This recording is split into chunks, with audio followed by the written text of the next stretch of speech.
Muy buenas tardes, ¿cómo están ustedes?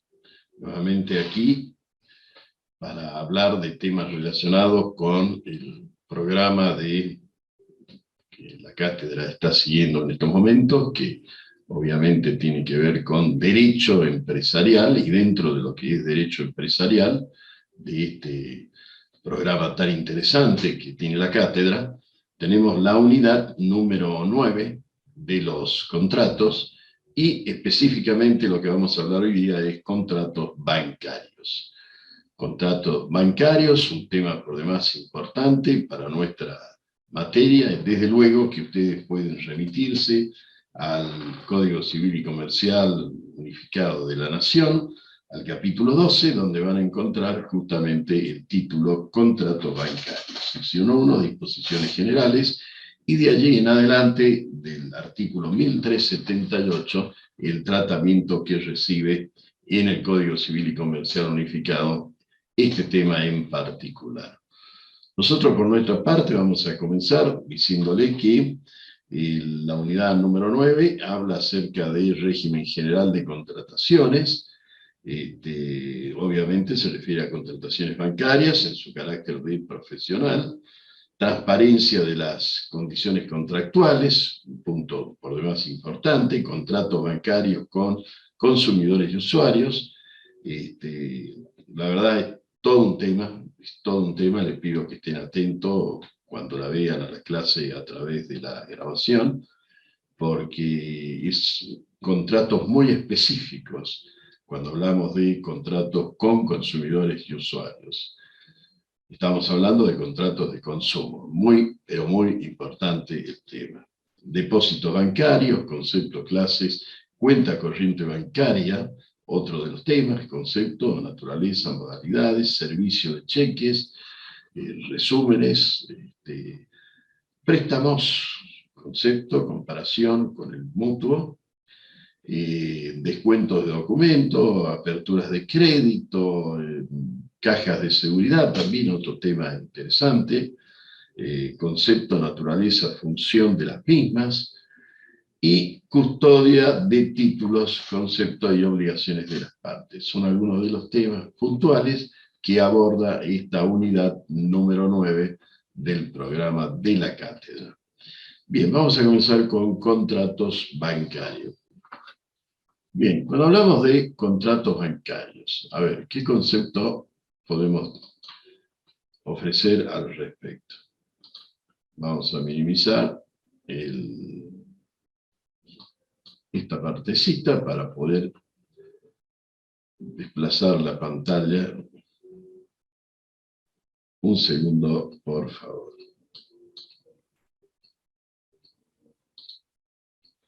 Ahí estamos. Bien. Concepto.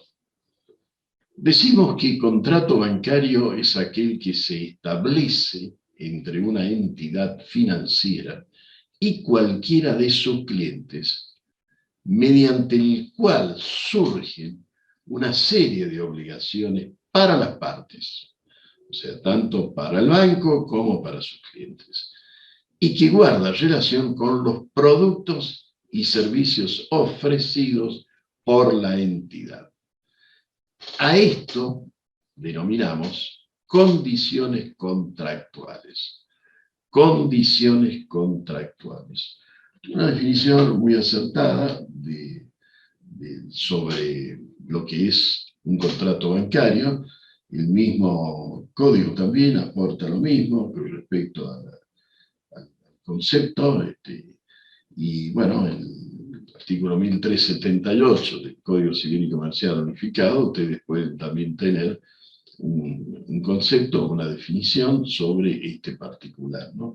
Sería muy interesante que ustedes me sigan por el código abierto, justamente en el 1378 en adelante, o bien luego puedan leer estos artículos para, de alguna manera, fijar el contenido de los mismos en cuanto a los puntos que nos pide el programa, ¿no?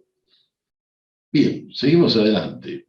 Dijimos que estamos hablando ya de condiciones contractuales. Bueno, condiciones contractuales, pero ¿A qué nos referimos con esto? A ver, los contratos deben instrumentarse como una de las cuestiones fundamentales, por escrito, y teniendo al cliente derecho a que se entregue un ejemplar.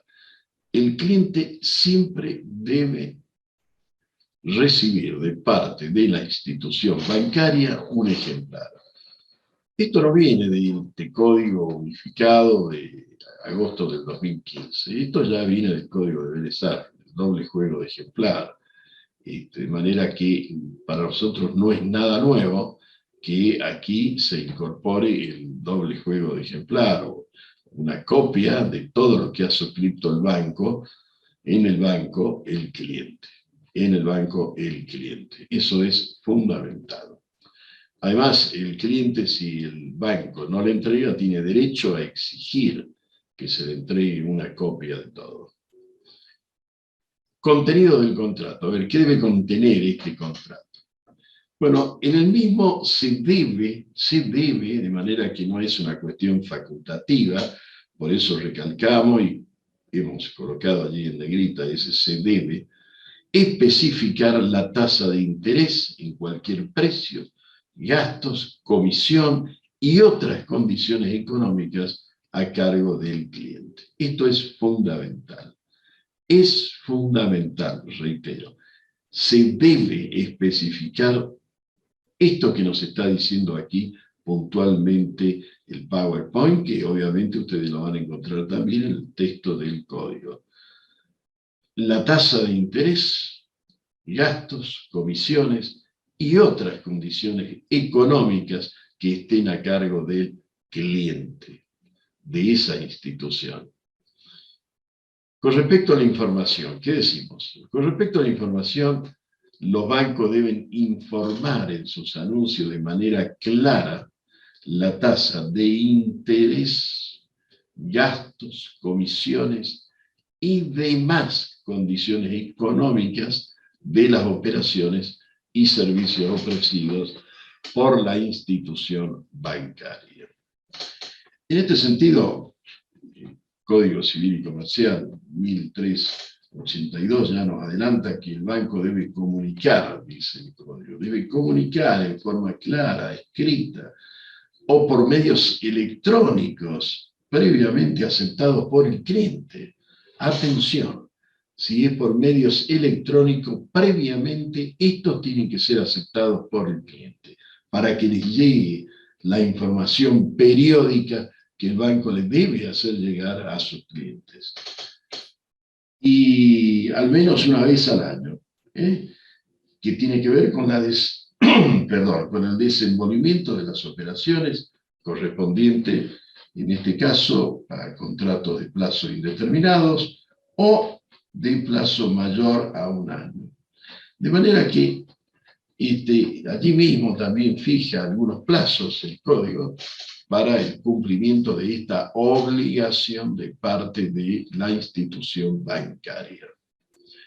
Por eso les dije al comienzo, es importante que ustedes sigan con su código esta clase, o bien luego dediquen unos minutos para leer del 1378 en adelante todo lo que tiene que ver con contratos bancarios. Bueno, habíamos hablado de la forma de los contratos, del contenido del contrato, de la información que los bancos deben dar a sus clientes de una manera clara, y ahora vamos a rescisión unilateral. La pregunta es, ¿el cliente tiene derecho en cualquier momento a rescindir un contrato? ¿Sí o no? ¿Qué dice el código? Sí, efectivamente, tiene derecho en cualquier momento a rescindir un contrato por tiempo indeterminado, sin penalidades de gasto. Claramente el 1383 del Código Civil y Comercial nos dice que el cliente tiene derecho en cualquier momento.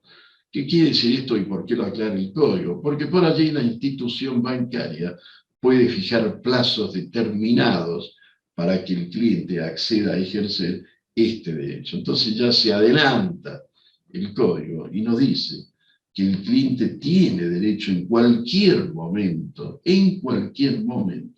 a rescindir un contrato por tiempo indeterminado sin penalidad ni gastos, excepto, y allí hace la aclaración, los devengados antes del ejercicio de este derecho. Es obvio, es obvio.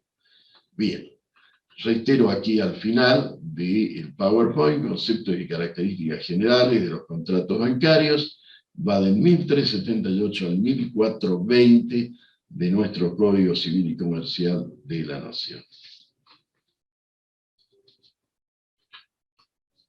Bien, como lo adelanté en la lectura de la unidad número 9, ahora vamos a abordar este tema tan importante que tiene que ver con nada más ni nada menos que contratos bancarios con consumidores y usuarios. Contratos bancarios con consumidores y usuarios. Todo un tema, realmente todo un tema. Seguramente la evaluación o el parcial o el final de esta materia van a tener preguntas sobre este particular, porque es realmente un tema que antes no era abordado y hoy está en la agenda de todos los gobiernos del mundo, diría yo, no solamente de aquí de Argentina, ¿no? El tema de los consumidores y usuarios y sus derechos, no solamente en lo que tiene que ver la relación jurídica de consumo a la hora de comprar un bien o contratar un servicio con una empresa en particular, sino también a la hora de contratar con un banco, distintos servicios, y en calidad de consumidores y usuarios finales, que es lo que se estudia del 1092 en adelante de nuestro Código Civil y Comercial, ¿no? A estos consumidores y usuarios en particular. Bien, vamos avanzando. El artículo 1384 al 1389 es que específicamente habla de las características fundamentales en este sentido.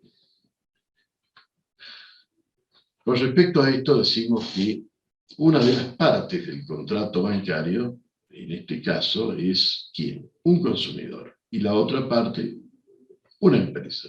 En este caso, el banco. Porque estamos hablando de contratos bancarios con consumidores y usuarios, o entre consumidores y usuarios y el banco. El objeto del contrato es la adquisición, uso o goce por parte del consumidor de los bienes o servicios ofrecidos por el banco.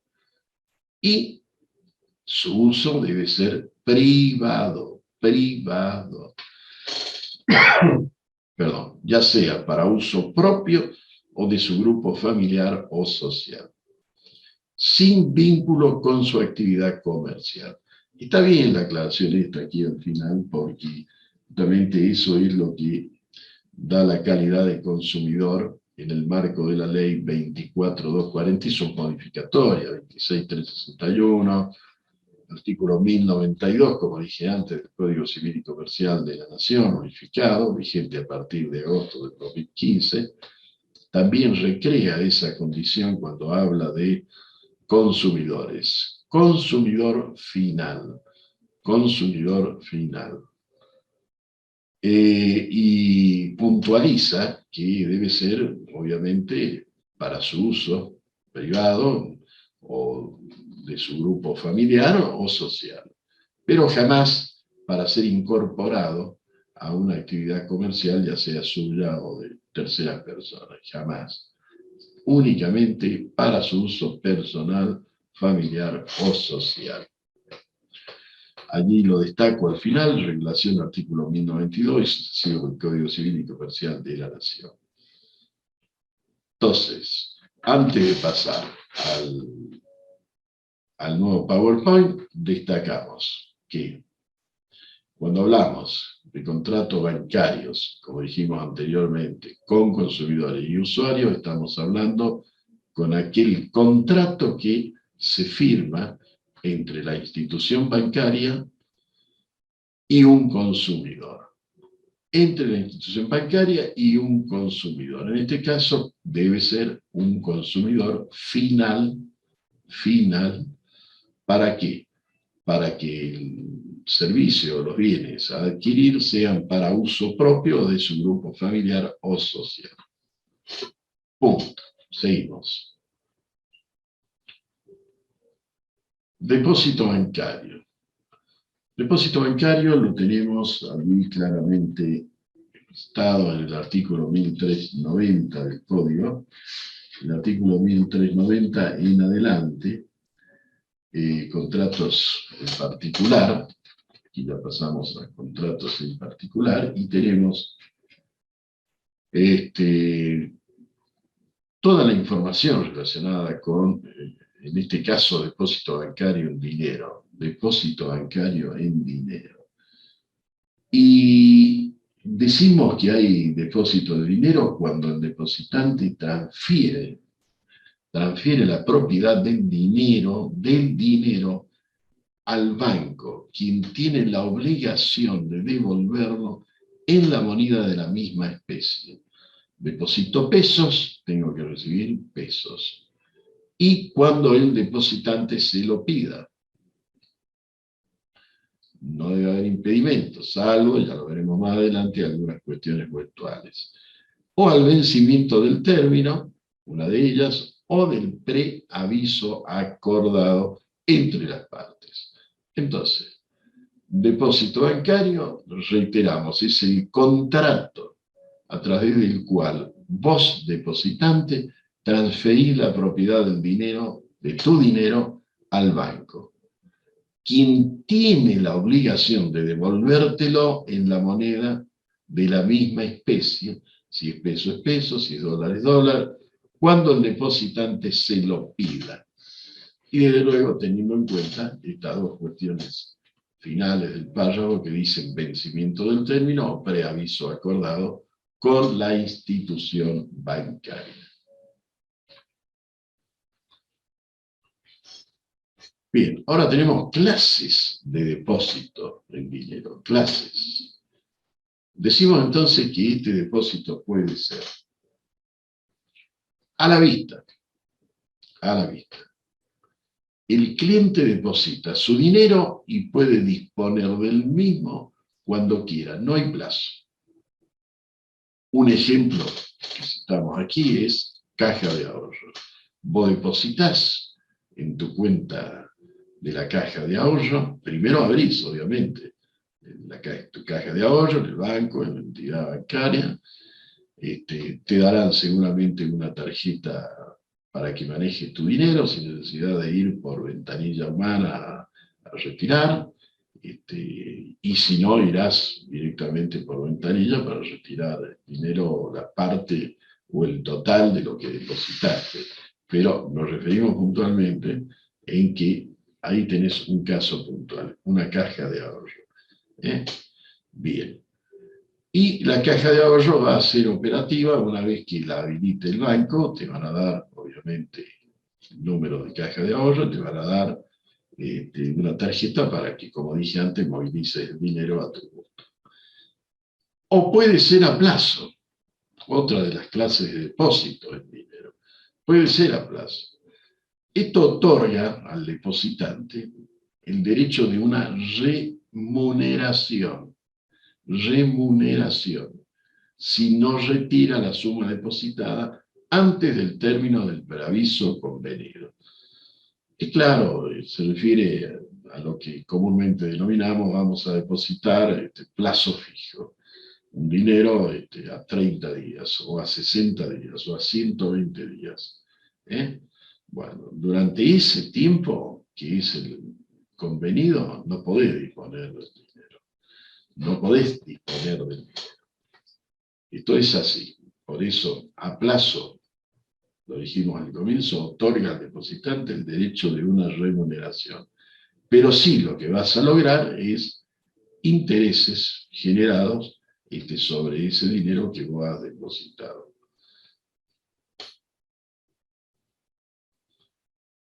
Bien. Ahora pasamos. Cuenta corriente bancaria, concepto. ¿Cuál es el concepto más, para nosotros, más acertado en esto? Hay varios, cada jurista tiene por allí su propio concepto o definición en este sentido, pero nosotros creemos que este es el más acertado, ¿no?, en la materia. Y es el que nos dice que es por el cual el banco se compromete a inscribir diariamente y por su orden los créditos y débitos. No nos olvidemos que estamos hablando de una cuenta corriente bancaria, manteniendo un saldo actualizado al cuenta correntista y dando un servicio de caja y demás servicios relacionados con la cuenta que surgen del contrato como reglamentaciones, usos o prácticas. Como reglamentaciones, usos o prácticas. Ahora decimos que si el contrato incluye el servicio de cheques, el banco, ¿qué es lo que debe hacer? Lo que debe hacer es entregar al cuenta correntista y a solicitud los formularios correspondientes, a saber, ejemplo, chequeras. ¿Quién de ustedes no habrá visto una chequera o no habrá escuchado hablar de un cheque? Bueno, este es un servicio que se ha contratado con la entidad bancaria, y la entidad bancaria tiene, aparte de lo que dijimos en el comienzo, ¿no?, cuando dijimos que hay que mantener, escribir diariamente, dijimos, y por su orden, los créditos y débitos, o sea, todos los movimientos de la cuenta bancaria. No es que la cuenta bancaria se abrió y ahí quedó, no, es que diariamente habrá que inscribir, máxime, si estamos hablando de una empresa, de un comercio, de una industria, todo lo que se mueve a través de esa cuenta bancaria, créditos y débitos. Mantener un saldo actualizado al cuenta correntista, porque el cuenta correntista lo que necesita es saber con qué saldo cuenta en su haber para poder librar un cheque, o pagar una mercadería, en fin, una maquinaria, lo que fuera, un bien, o pagar el servicio contratado. ¿Y cómo lo hace la entidad bancaria? Da un servicio de caja y demás servicios relacionados con las cuentas que surgen del contrato. Y al final, el otro compromiso de la entidad bancaria es, obviamente, facilitar al cuenta correntista y a solicitud de obviamente, la chequera correspondiente para que pueda movilizar sus fondos. El artículo 1399 del Código Civil, allí lo citamos porque tiene que ver directamente con la solidaridad. Y cuando hablamos de solidaridad nos estamos refiriendo en las cuentas a nombre de dos o más personas, las cuentas a nombre de una o más personas, exacto, que son titulares, y estos son solidarios responsables frente al banco por los saldos que arrojen. Generalmente esto se realiza en las empresas, o en los comercios, la cuenta bancaria a nombre de fulano y fulano de tal. Bueno, aquí el 1399, cuando habla de solidaridad, claramente establece que son responsables. Todas las partes que son titulares son solidariamente responsables. Así lo establece nuestro código. El 1403 habla acerca de los resúmenes. Bueno, excepto, dice el código, que resulten plazos distintos de las reglamentaciones de la convención o de los usos, hay dos cuestiones aquí que debemos analizar cuando hablamos de los resúmenes. En primer lugar, el banco debe remitir al cuenta correntista dentro de los 8 días de finalizado cada mes. Hay plazos, atención, hay plazos. Dentro de los 8 días de finalizado cada mes, un extracto de los movimientos de cuenta. y los saldos que resultan de cada crédito y débito. De cada crédito y débito. Y en segundo lugar, el resumen, atención, se presume aceptado si el cuenta correntista no lo observa dentro de los 10 días de su recepción o alega no haber recibido, pero deja transcurrir 30 días desde el vencimiento del plazo en que el banco debe enviarlo sin reclamarlo. Hay una cuestión aquí que tiene que quedar bien clara, por eso la voy a destacar nuevamente. El resumen se presume aceptado si el cuenta correntista no lo observa dentro de los 10 días de su recepción o alega no haberlo recibido, pero deja transcurrir 30 días desde el vencimiento del plazo en que el banco debe enviarlo sin reclamarlo.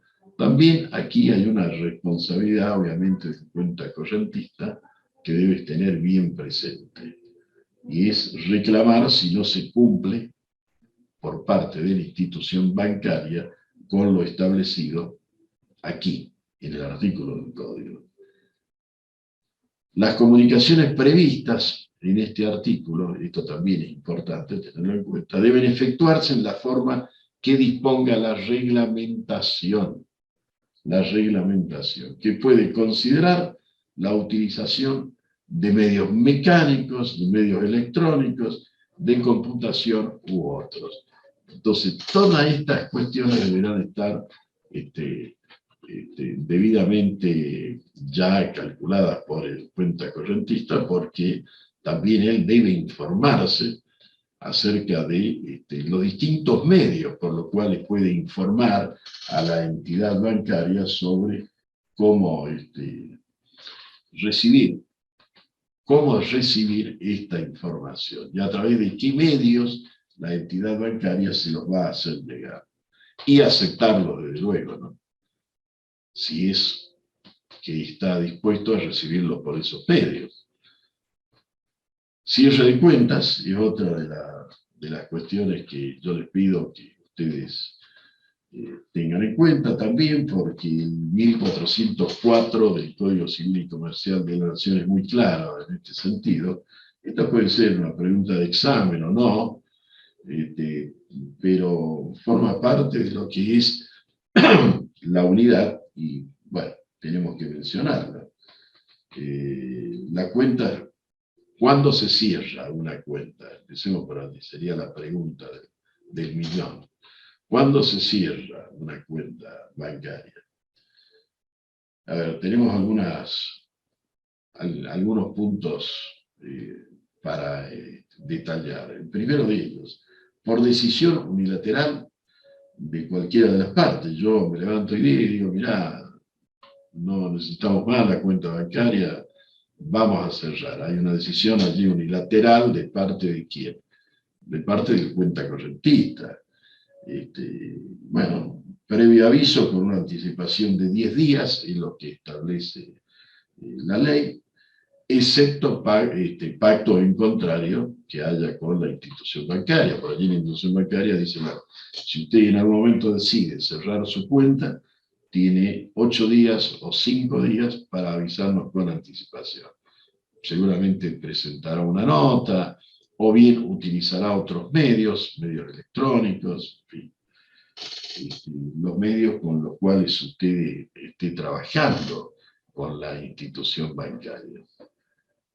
Por allí se acercará al banco directamente y presentará una nota, le recibirán, la copia quedará en su poder y a partir de allí se iniciará el trámite de cierre de la cuenta bancaria.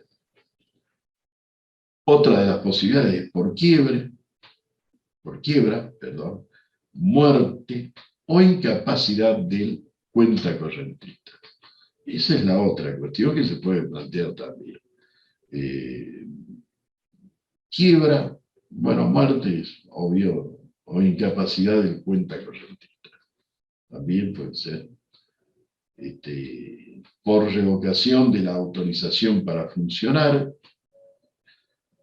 quiebra o liquidación del banco también, quiebra o liquidación del banco, ¿eh?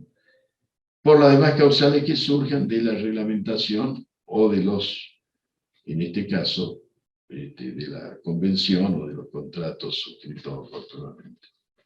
De manera que estos son algunos de los motivos por los cuales se cierra la cuenta bancaria, o pueden dar lugar al cierre de la cuenta bancaria. Reitero, 1404 del Código Civil y Comercial de la Nación. Vamos a ver ahora préstamo bancario. El contrato para un préstamo bancario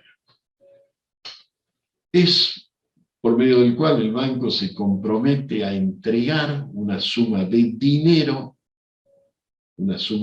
obligándose la otra parte, o sea, la parte que recibe el dinero, a su devolución y al pago de los intereses en la moneda de la misma especie, conforme lo pactado. Yo tomé un dinero del banco, el banco obviamente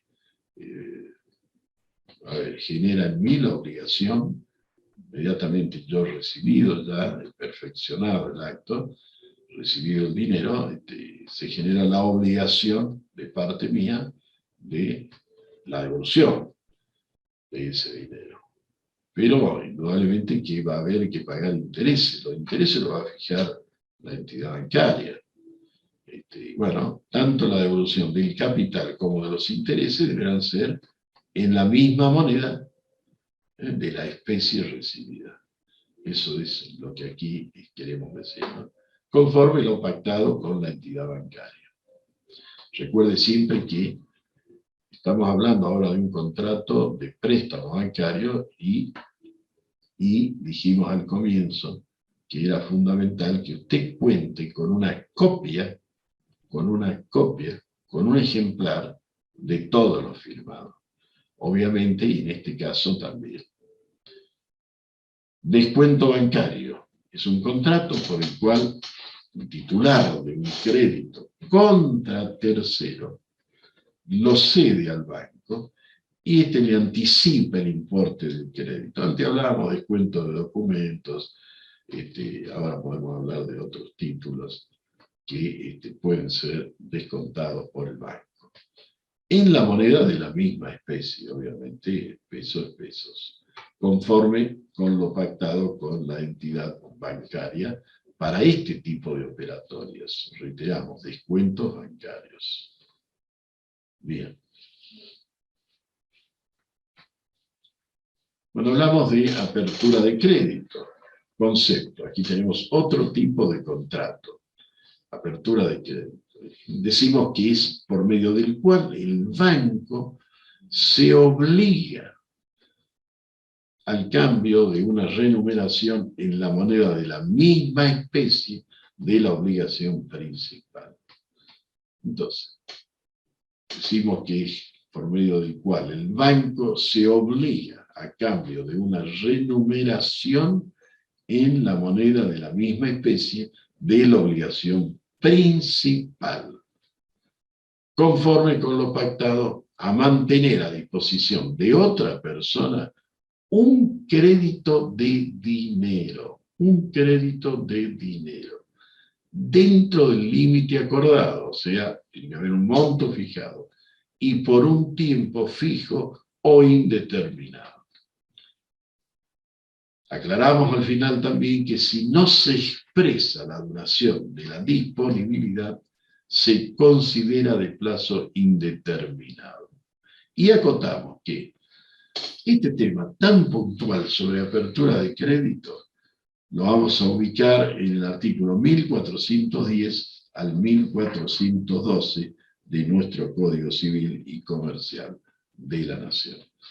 Vamos a hacer aquí una pausa de unos 7 minutitos y regresamos nuevamente.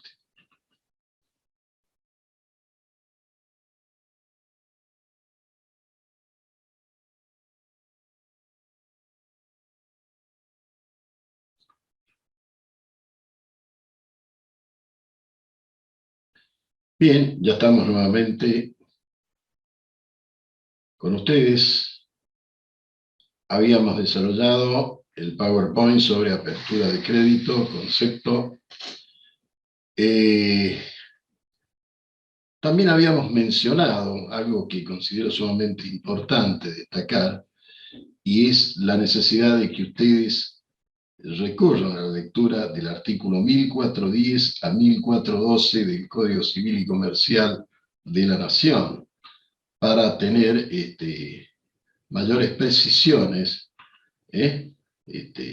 sobre esta cuestión tan importante que tiene que ver con este contrato. Este contrato es un contrato con el banco, que obviamente ustedes deberán suscribir y por el cual deberán recibir una contraprestación. Y desde luego, el juego del ejemplar de todo lo que ustedes hayan firmado, ¿no? Eso siempre hay que tenerlo en cuenta. Después, avanzando en el desarrollo del material, tenemos que marcar una diferencia, y de eso se trata esta filmina que vamos, esta diapositiva que vamos a pasar ahora. Diferencia con el préstamo bancario. Tenemos que marcar la diferencia. En el caso del préstamo bancario, es aquel que se transfiere el dinero en forma efectiva, ya sea retirándolo por la caja, cajero humano, o acreditándolo por cuenta. O sea, se retira por caja o se acredita por cuenta. En cambio, en la apertura de crédito, el banco se compromete a poner a disposición del cliente un crédito por un monto de dinero determinado.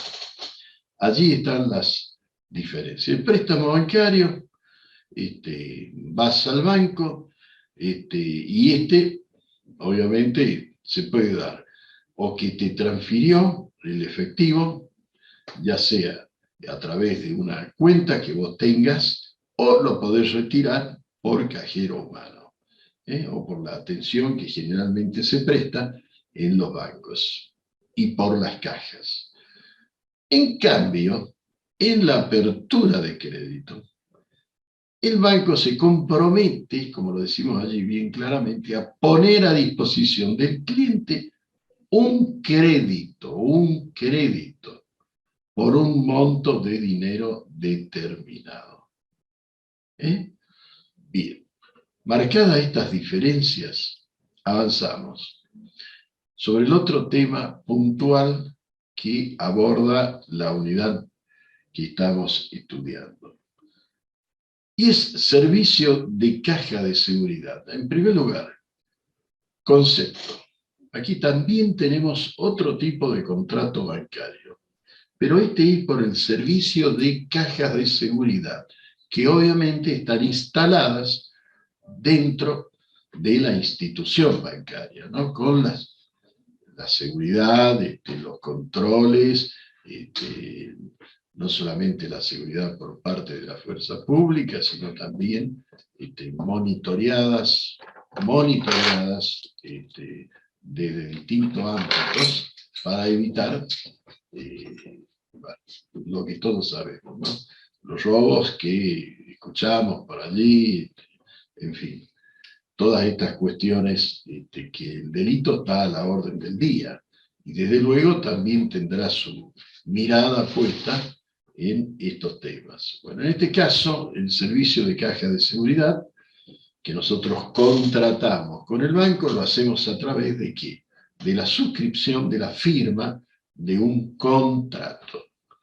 Allí es donde suscribimos este contrato por el cual una parte, que es la entidad bancaria, pone a disposición de la otra parte, que es el cliente, una caja de seguridad individual dentro del banco, dentro de la misma institución bancaria. ¿El motivo? Bueno, para que se guarden los bienes que quieran a cambio de un precio por el banco, se encarga de la vigilancia y custodia de la caja, obviamente, ¿no? O sea, el banco fijará un precio, un valor, por este servicio que está prestando. Como lo decimos allí, prestación de un servicio. Respondiendo, obviamente, el banco frente al usuario por la idoneidad de la custodia de los locales, la integridad de las cajas y el contenido de ellas. Hay mucha jurisprudencia en este sentido, de robos de cajas de seguridad en instituciones bancarias. Entonces, remarcamos esto, de que es importante tener en cuenta el servicio de caja de seguridad. Yo lo contrato a través de un contrato. ¿Con quién? Con la entidad bancaria. La entidad bancaria me va a cobrar a mí, ¿por qué? Por ese servicio de vigilancia y custodia de la caja. Es una prestación de un servicio. Se enmarca el artículo 19 también de la Ley de Defensa del Consumidor, las características del servicio que se deben dar, cómo se deben dar, en fin, y la responsabilidad, obviamente, de no prestar ese servicio en la forma y tal cual se formuló a través de una publicidad, lo que fuere. Y este tema lo encontramos también en el artículo 1413 a 1417 del Código Civil y Comercial de la Nación. Recuerden siempre que el servicio debe ser prestado, como lo remarco aquí al final del PowerPoint, conforme con lo pactado y las expectativas creadas en el usuario. Bien. Límites. A ver, vamos a abordar también este tema tan importante que tiene que ver con los límites que se fijan. A ver, ¿cuál es la responsabilidad del prestador? Si hay alguna responsabilidad o no. Si es correcto que fije límites en su contrato. ¿Qué tiene que ver esto con las cláusulas de limitación de la responsabilidad del prestador, como lo digo allí? Bueno, a ver, comenzamos del principio. Las cláusulas que eximen de responsabilidad al prestador se tienen por no escritas. Las cláusulas que eximen de responsabilidad al prestador se tienen por no escritas. Es válida la cláusula de limitación, atención, de la responsabilidad del prestador hasta un monto máximo, solo si el usuario es debidamente informado y el límite no importa una desnaturalización de las obligaciones del prestador. Esto es todo un tema. Hay mucha jurisprudencia con respecto a este tema de no solamente de la responsabilidad de los bancos ante el cuenta correntista o ante su cliente, sino también la responsabilidad en el marco de la Ley de Defensa del Consumidor y Usuario de Servicios. La limitación de la responsabilidad de los prestadores, las cláusulas abusivas por allí que detectamos en los contratos, todo esto amerita un párrafo aparte y un estudio aparte, porque generalmente el usuario no es debidamente informado, bajo ningún punto de vista. No es informado a medias. Siempre hay allí un oscuro, un espacio, un punto oscuro que el usuario, en este caso de servicios, no conoce. Por eso lo dice claramente aquí el PowerPoint, refiriéndose a la prestación de las instituciones bancarias y la importancia de las cláusulas de estos contratos que firman los usuarios, en este caso de una caja de seguridad, o de cualquier otro servicio que pudiera prestar el banco, independientemente de tratarse de una caja de seguridad solamente, es necesario que esté debidamente informado. Es necesario. Y también es necesario de que el consumidor, o en este caso el usuario de este servicio y de otros servicios que preste también el banco, conozca cuáles son sus obligaciones y sus límites. Y sus límites. ¿Por qué? Para no tener luego que recurrir a instancias que lamentablemente, como lo vemos todos los días, son instancias que por allí se resuelven rápidamente estos conflictos que se plantean entre instituciones y consumidores o usuarios de un servicio en particular, y por allí tardan años en resolverse. Entonces, para evitar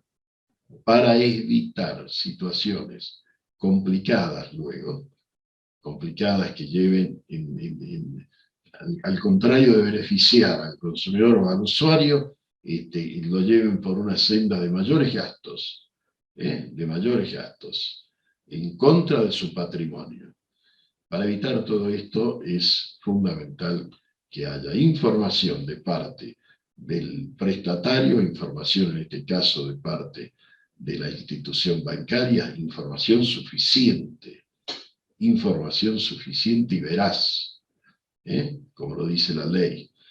Y también que el usuario se interiorice de lo que está por firmar, de lo que está por suscribir, ya sea con la institución bancaria o con cualquier otra empresa.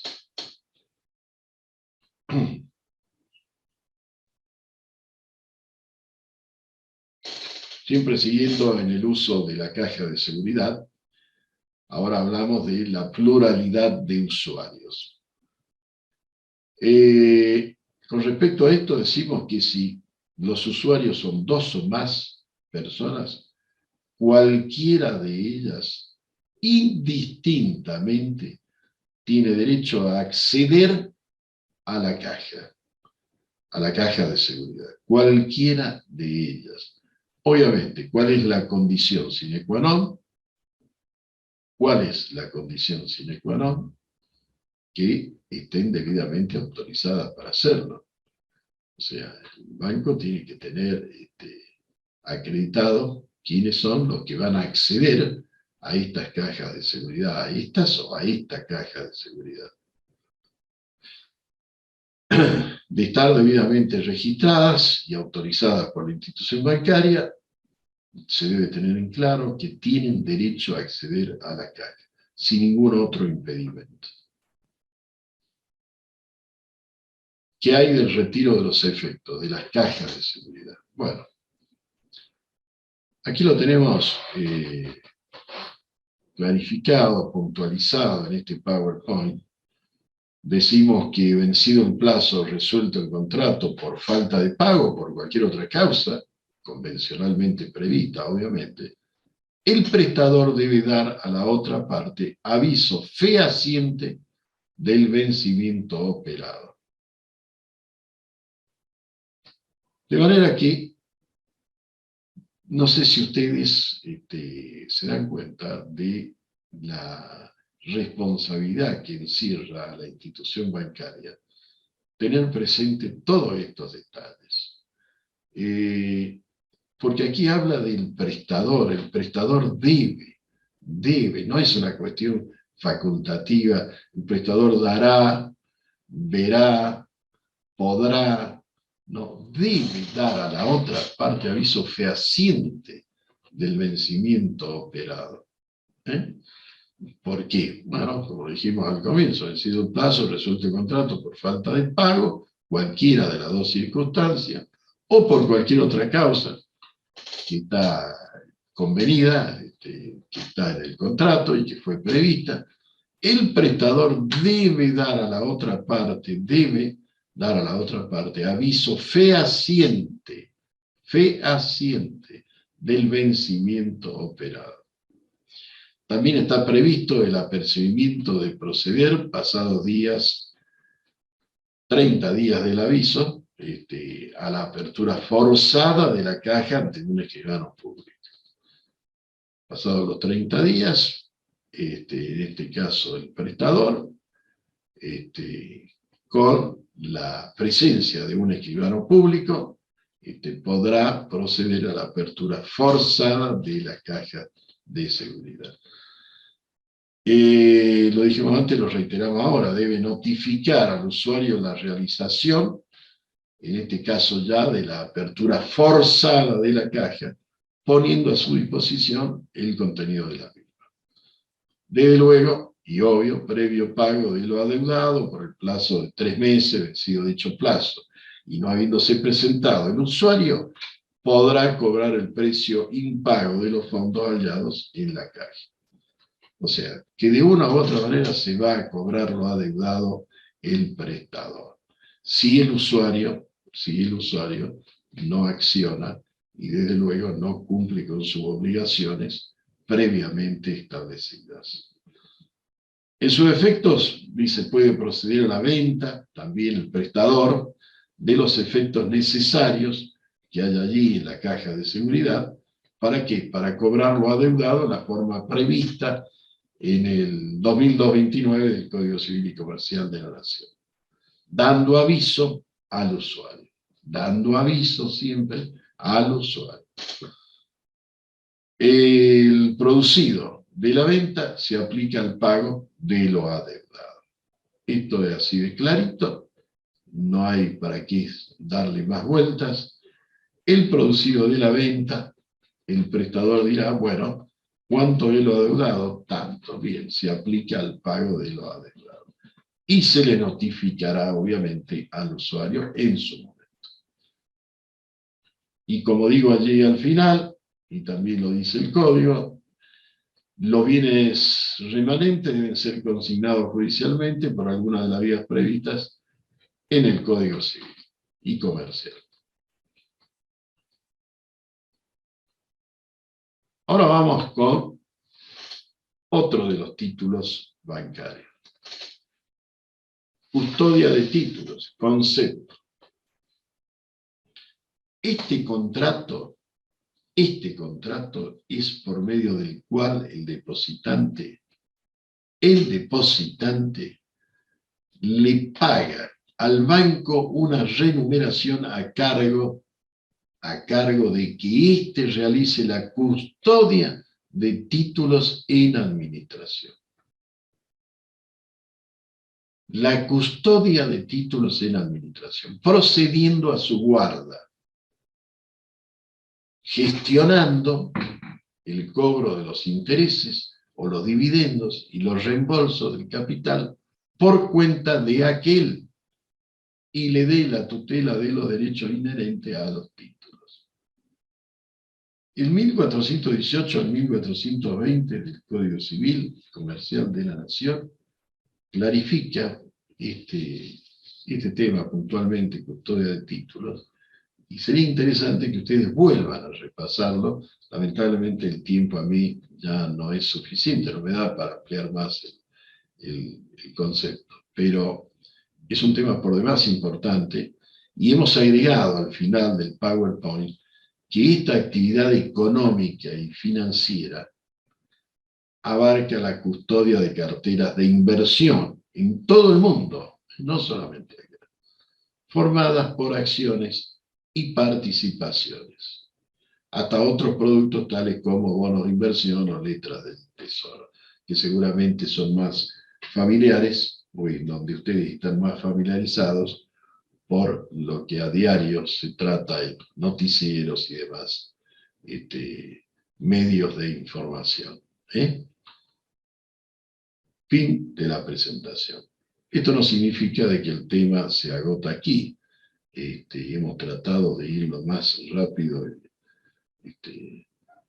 posible y abarcar la mayoría de los puntos. Dejamos esto, reitero, para una guía, para que ustedes tengan una guía de estudio, y que, bueno, les sirva para también, junto con la bibliografía que ustedes tienen de la cátedra, y aparte, como siempre digo, nuestra Biblia, el Código Civil y Comercial de la Nación, la Constitución y las leyes que no están aquí en el Código, bueno, podamos tomar mayor conocimiento de cada una de estas cuestiones abarcadas aquí en el programa de la UCASAL, y desde luego estar mejores preparados para las evaluaciones y los exámenes finales que van a tener seguramente muy pronto.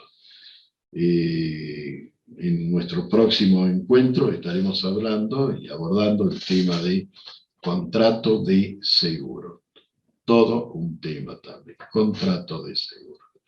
Bien, muchísimas gracias por su atención y gracias a aquellos que luego van a seguir a través de YouTube, a través de los canales que tiene la UCASAL, esta grabación. Pasen muy buenas tardes y hasta pronto.